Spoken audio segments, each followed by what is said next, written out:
धुळे तालुका तथा महानगर विज्ञान गणित प्रदर्शनाचा शानदार शुभारंभ। श्रद्धा ठेवा पण अंधश्रद्धा ठेवू नका, वैज्ञानिक दृष्टिकोन बळकट करा।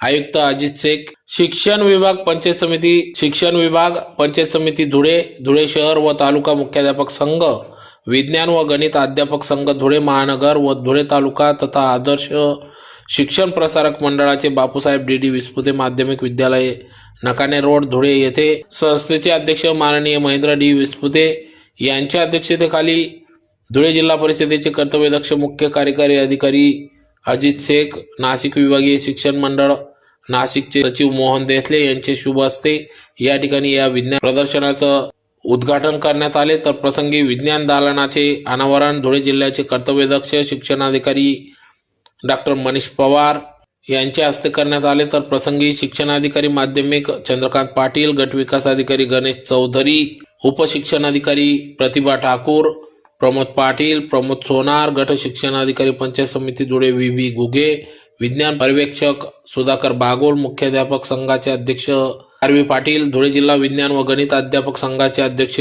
PZ कुवर, मुख्याध्यापक संघाचे सचिव उदय तोरवणे, जिल्हा विज्ञान व गणित अध्यापक संघाचे कार्याध्यक्ष संजय पवार, शिक्षण विस्तार अधिकारी डॉक्टर CK पाटील, सौ Bharti Bhambare, Parshuram Khairnar, Suresh बैसाने, Nandkumar Rane, Sanjeev Patil, RJ Patil, Harshal Pawar, Bhagwat Patil, JB Sonawane, DP Patil, Ranjit Shinde, SS Baviskar, JD Pinjari, Vispute माध्यमिक विद्यालयाचे प्राचार्य श्री PB पाटील सर्व केंद्र प्रमुख उपस्थित होते। तर विज्ञान प्रदर्शन व शैक्षणिक साहित्य प्रदर्शनासाठी विकसित व आत्मनिर्भर भारत, शाश्वत शेती, कचरा व्यवस्थापन, प्लास्टिकला पर्याय, हरित ऊर्जा, जलसंवर्धन आणि व्यवस्थापन, उद्योन्मुख तंत्रज्ञान, मनोरंजक गणिती मॉडेलिंग, आरोग्य आणि स्वच्छता आदी विषयांवर विद्यार्थ्यांनी विज्ञान प्रदर्शनाचे या ठिकाणी उपकरणे तयार केली। तर यामध्ये 300हून अधिक उपकरणांचा समावेश होता।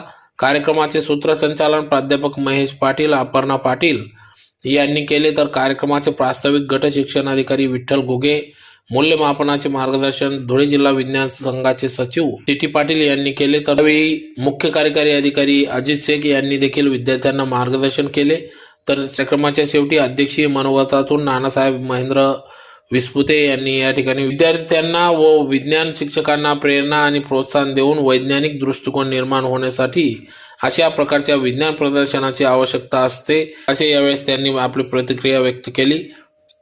तर विज्ञान प्रदर्शनाच्या यशस्वी आयोजनासाठी आदर्श शिक्षण प्रसारक मंडळ संचालित विविध विभागातील प्राचार्य, शिक्षक, शिक्षकेतर कर्मचारी यांनी अथक परिश्रम घेतला।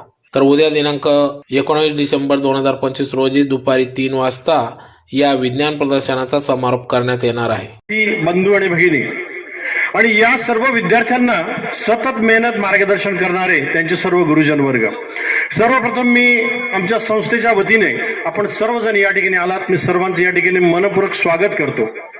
कदाचित तुमच्या चरण स्पर्शाने या विद्यार्थ्यांचंही भलं होईल आणि आमच्या संकुलामध्ये या ठिकाणी शिक्षण घेणारा विद्यार्थी सुद्धा विज्ञान प्रदर्शनाच्या माध्यमातून पुढे अजूनही त्याचा विकास करेल आणि याच्यासाठी हे प्रदर्शन आयोजित झालेलं आहे।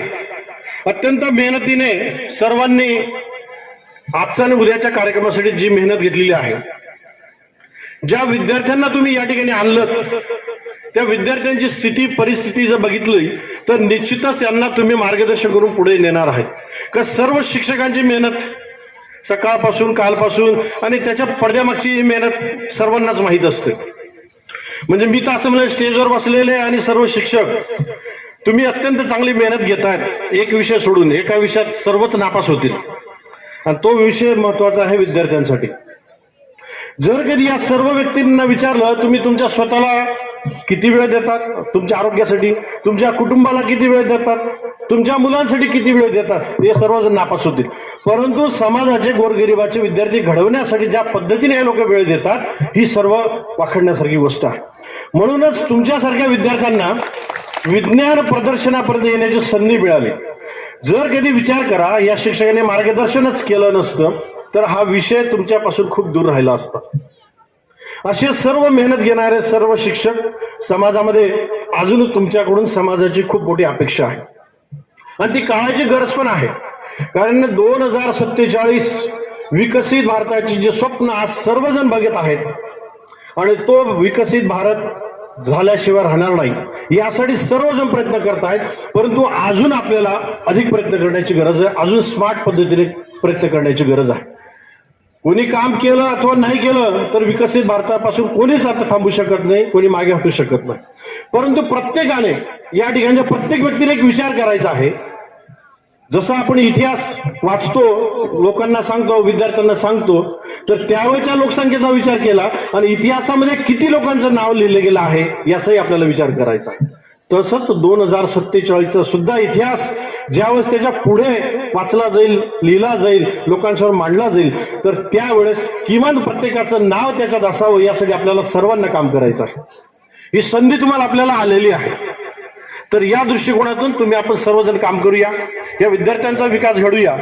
2047 मध्ये निश्चितच आपल्यासाठी सुद्धा कुठेतरी एक पान जरूर असेल. या सर्व कार्यासाठी मी तुम्हाला सर्वांना शुभेच्छा देतो आणि पुनश्च एकदा आमच्या संस्थेमध्ये आलात, या प्रांगणामध्ये तुमचे चरणस्पर्श झाले, मी पुनश्च एकदा तुमचं सर्वांचं मनपूर्वक स्वागत करतो.